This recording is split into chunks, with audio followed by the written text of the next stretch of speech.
7 নম্বর বিষয় যাতে রোজা নষ্ট হয়ে যাবে সেটা আর সম্পর্ক হচ্ছে মহিলাদের সাথে। তা হচ্ছে রোজা অবস্থায় আছে, অবস্থায় হঠাৎ করে মাসিক ঋতু চলে আসলো, তাহলে রোজা শেষ। তার সূর্য ডুবার যদি 10 মিনিট আগেও হয়, 5 মিনিট আগে, এখনো সূর্য ডুবেনি, গেল রোজা নষ্ট। এইরকমই বাচ্চা ভূমিষ্ঠ হয়, রোজার অবস্থায় ছিল, বাচ্চা ভূমিষ্ঠ হয়ে গেল, রোজা নষ্ট হবে না? হবে না। তাহলে এগুলি রোজা ভঙ্গকারী বিষয়। তাহলে রোজা ভঙ্গকারী বিষয়গুলি সম্পর্কে যদি ভালো করে চিন্তা করে দেখেন, হয় শরীরে কিছু ঢুকছে অথবা শরীর থেকে কিছু বের হচ্ছে, এইরকম জিনিসগুলো, তাই না? শরীর থেকে কিছু বের হচ্ছে অথবা ঢুকছে, পানাহার শরীরের মধ্যে যাচ্ছে, হ্যাঁ, তারপরে আপনার ওই ইঞ্জেকশন যে হচ্ছে আহারের ইঞ্জেকশন ভিতরে যাচ্ছে, স্যালাইন ভিতরে যাচ্ছে, বের হচ্ছে মাসিক ঋতু, নেফাস, হ্যাঁ, এইরকম বমি যদি ইচ্ছাকৃত করে, ইচ্ছাকৃত, যেহেতু নবী সাল্লাল্লাহু আলাইহি ওয়াসাল্লাম বলেছে ইচ্ছাকৃত হলে, অনিচ্ছাকৃত হলে নয়। সহবাসের ক্ষেত্রে, সহবাস যেহেতু ভোগ বিলাস, ওটা আর একটা কারণ, ভোগ বিলাস না, রোজার অবস্থা ভোগ বিলাস নাই, আল্লাহর ইবাদত বন্দেগী থাকবে, যেমন হজের ইহরামের অবস্থায় না, ভোগ বিলাস নাই, স্ত্রী থেকে দূরে থাকবে।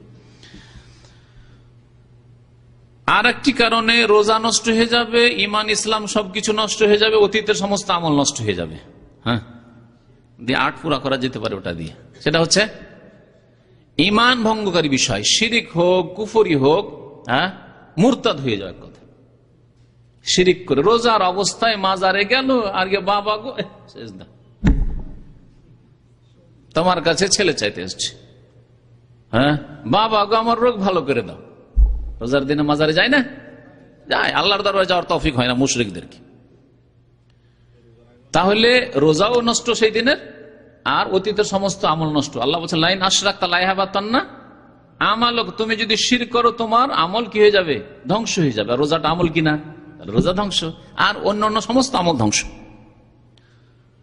এইরকমই কেউ যদি কুফরি কথা বলে এবং বা কুফরি করে, মুরতাদ হয়ে যায়, এমন কথা বললো যাতে মুরতাদ হয়ে যাবে, ইসলাম বিমুখ, শিরিক ছাড়া অন্য করে বলেন আমি মানি না এই রোজার অবস্থায়, আল্লাহ না করে কোনো বিধি নেই, এরকম কথা বলে, এরকম মুরতাদ সমাজ আছে। রোজার অবস্থায় ও নিজেও রোজা আছে, তারপরে আপনাকে ঠাট্টা করে, গত সপ্তাহে বলেছিলাম তাই না, কি পাচ্ছিস রোজা রেখে খামাখা এত কষ্ট করে, কিছু পেয়েছিস? তাহলে কি মুরতাদ, সে তার রোজা নষ্ট হয়ে গেল, রোজা নষ্ট হয়ে গেল। কারণ মুরতাদ হয়ে গেলে, কাফের হয়ে গেলে, মুশরিক হয়ে গেলে সমস্ত আমল ধ্বংস হয়ে যায়। রোজা ভঙ্গকারী বিষয়গুলি সম্পর্কে মোটামুটি বিস্তারিতই আলোচনা হয়েছে, যদিও সবগুলির দলিল হয়তো বিস্তারিত না হলেও এই 8টি বিষয়ের বাইরে আর তেমন কোনো বিষয় নেই। কিছু বিষয় আছে যেগুলিতে কিছু ইখতিলাফ আছে, মতানৈক্য আছে। একদল বলছে রোজা ভঙ্গ হবে, আর একদল বলছে রোজা ভঙ্গ হবে না, কিন্তু সঠিক হচ্ছে যে রোজা ভঙ্গ হবে না। অথবা ইখতিলাফ নেই, কিন্তু জনসাধারণ, যারা সাধারণ মুসলিম, তাদের সংশয় আছে, যেগুলি করা যাবে যাবে না, এতে কি হবে, ওই বিষয়গুলি আপনাদের সামনে উল্লেখ করেছি। বেশ কিছু জিনিস আছে, ওর মধ্যে একটি বিষয় হচ্ছে পানিতে নামা বা পানিতে ডুব দিয়ে থাকা। হ্যাঁ, দীর্ঘক্ষণ ডুব দিয়ে থাকেন পানিতে, আপনি বারবার ডুব দিয়ে থাকেন, সারাদিন সাঁতার কাটে থাকেন রোজার অবস্থায়। কেন এটা উল্লেখ করা হয়েছে? কারণ এতে সংশয় আসতে পারে শরীরের, কিন্তু ওই যে লোমকূপ আছে, এই যে লোমগুলো আছে, লোমকূপ আছে, ওগুলো দিয়ে কিন্তু কিছুটা পানি টানছে শরীরে। এই জন্য বাইরে থাকলে শরীর মনে হচ্ছে শুকিয়ে যায়, ভিতরটা শুকিয়ে যাচ্ছে।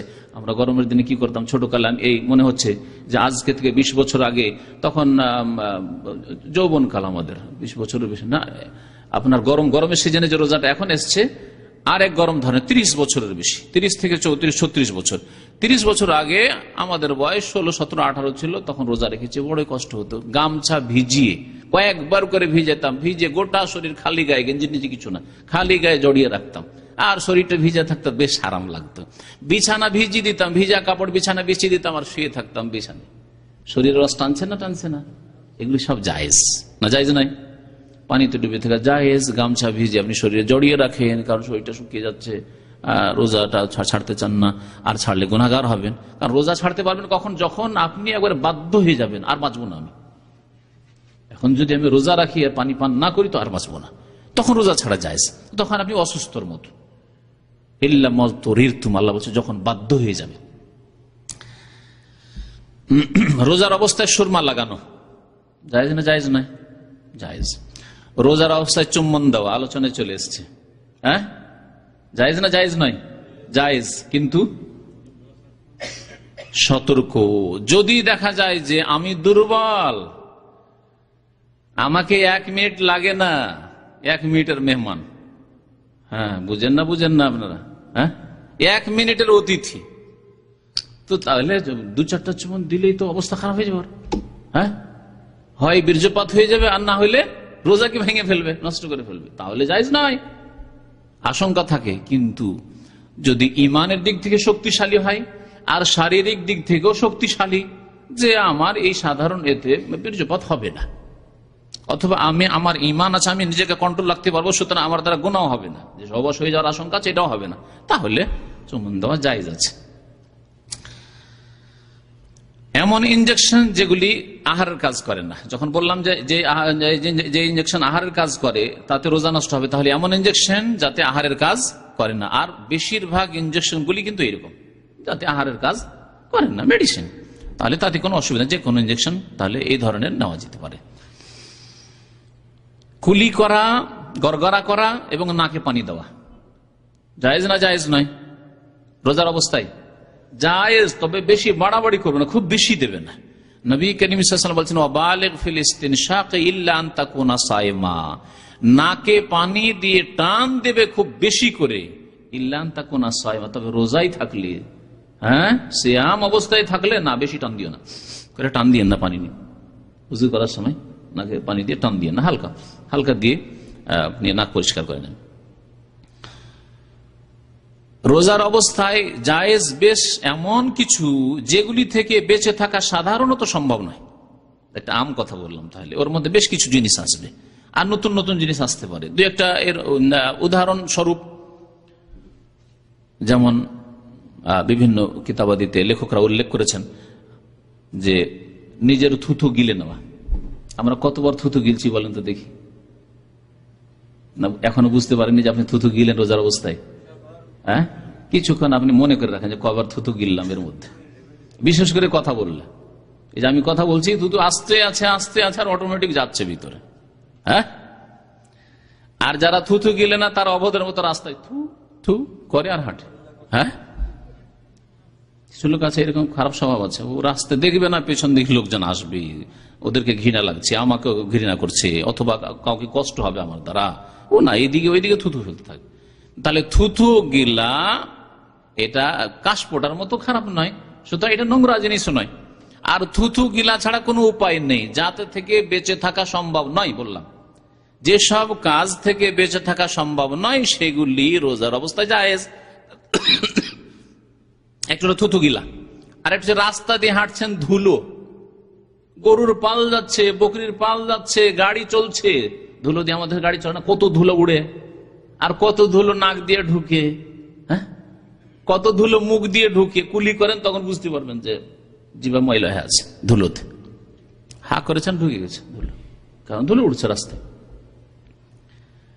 তো এই যে ধুলোগুলি যাচ্ছে ভিতরে, এতে রোজা নষ্ট হবে না? ধুলো বালি অথবা ঝড় বাতাস বইছে, কত ধুলো নাকে আর মুখ ভর্তি হয়ে যায়, এতে রোজা নষ্ট হবে না। এইরকমই কখনো কখনো কাশ ভিতর থেকে নাকের দিকে আসলো না, ভিতর থেকে ওই মাথা থেকে নেমে ভিতরে চলে গেল, পেটে চলে গেল, তাই না? রোজা নষ্ট হবে? রোজা নষ্ট হবে না, কারণ এতে থেকে বেঁচে থাকা অনেক সময় সম্ভব নয়, বেঁচে থাকা সম্ভব নয়। কিন্তু যেটা মুখে চলে এসেছে, কাশ বা সর্দি মুখে চলে এসেছে, তাহলে সেটাকে ফেলে দেন।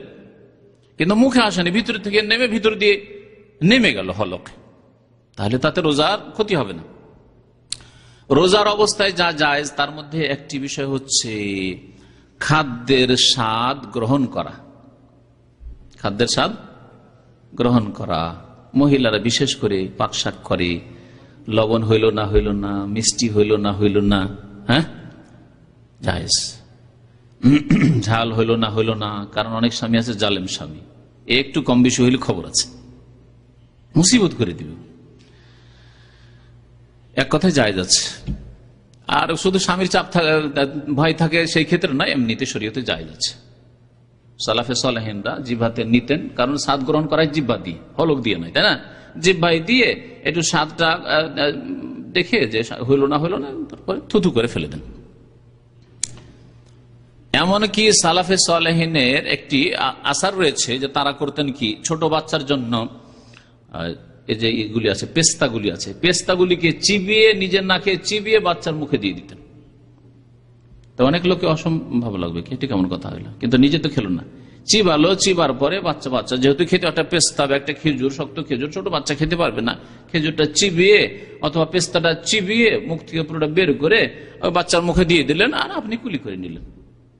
ভিতরে কিছু গেল পাকস্থলিতে, আপনার আগে বলেছি পাকস্থলিতে যদি কিছু যায় তার নাম হচ্ছে পানাহার, আর যদি ভিতরে না যায় তো তার নাম পানাহার নয়। আপনার দাঁত কাজ করলো, আপনার জিহ্বা কাজ করলো, আপনার ভিতরে যায়নি। সুগন্ধি নেওয়া, আতর, সেন্ট জি নেওয়া জায়েজ।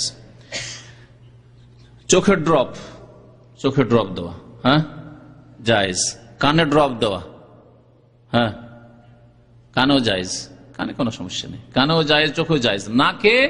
নাকের ক্ষেত্রে ইখতিলাফ রয়েছে, কারণ নাকে দ্রুত হলকে নেমে যায়, অনেক গত সপ্তাহে বলেছি হয়তো। নাকের ক্ষেত্রে একটু সতর্ক থাকবেন।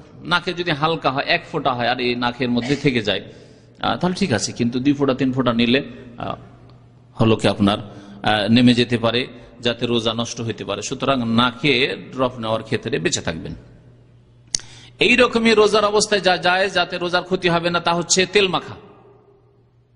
আমরা আজকাল তেল মাখা বাদ দিয়ে দিয়েছি সাবানের যুগে, কিন্তু আমরা এক যুগ ছিল ছোটকালে প্রতিদিন গোসল করার আগে সরিষার তেল গোটা শরীরে ভালো করে মাখবো, তারপর গোসল করবো। এবং মহিলারা আমাদের ছোট ছোট বাচ্চাদের করে না, এই যে তেল মাখা রোজার অবস্থায় গোটা শরীরে তেল মালিশ করা জায়েজ না জায়েজ নয়?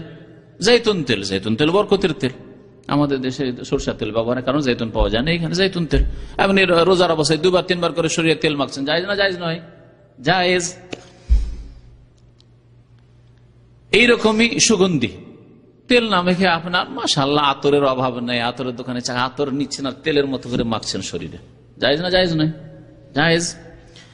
নবী করিম সাল্লাল্লাহু আলাইহি ওয়াসাল্লাম শরীরে আতর মালিশ করতেন।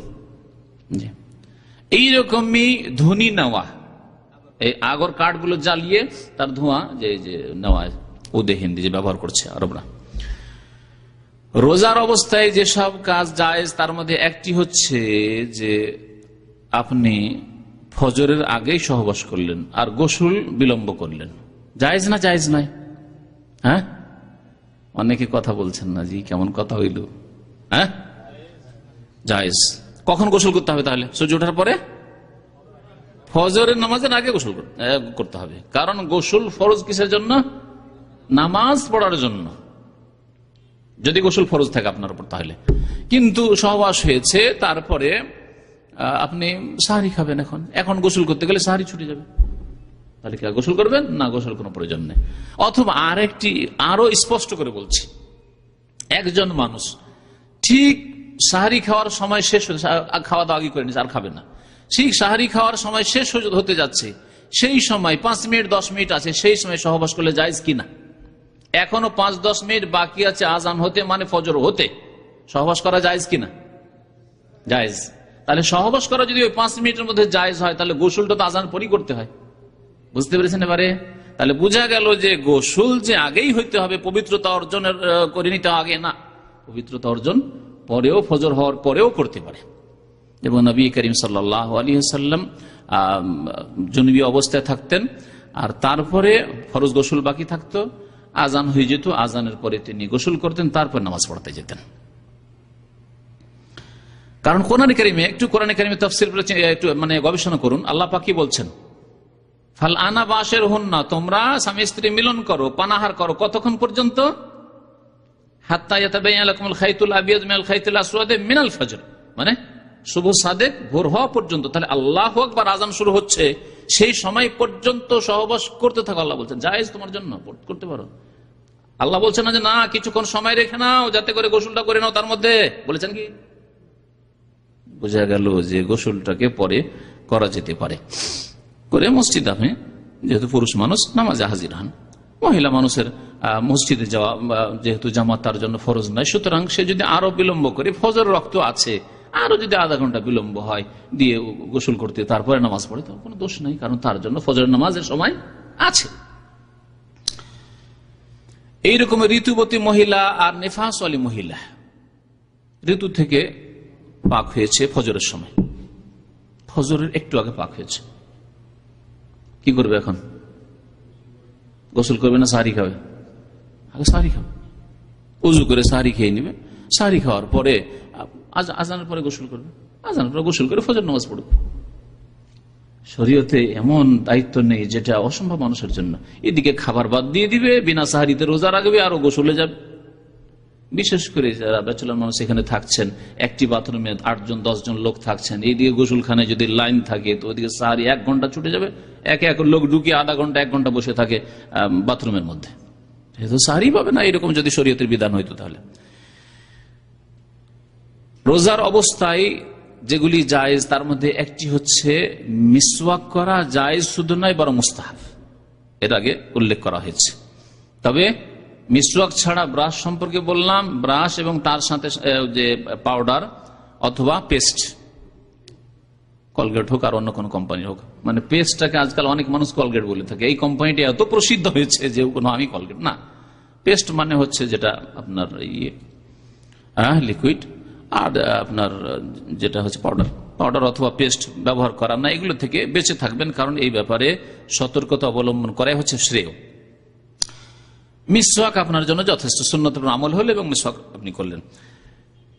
সিয়াম অবস্থায় যা জায়েজ তার মধ্যে একটি হচ্ছে যাদের এজমা আছে, এজমা বুঝেন, হাঁপানি, দম্মা, শ্বাস ফুলে, শ্বাসকষ্ট আছে, তাদেরকে এক ধরনের স্প্রে দেয়, ডাক্তারখানা স্প্রে দেয়, হ্যাঁ স্প্রে, সে মুখে মারে, নাকের স্প্রে, মুখের স্প্রে, যাদের অ্যালার্জি আছে নাকের স্প্রে দেয়, মুখের স্প্রে দেয়, করে নাই স্প্রে দিয়ে। স্প্রে তো ভিতরে মুখের মধ্যে গেল, জায়েজ না জায়েজ নয়?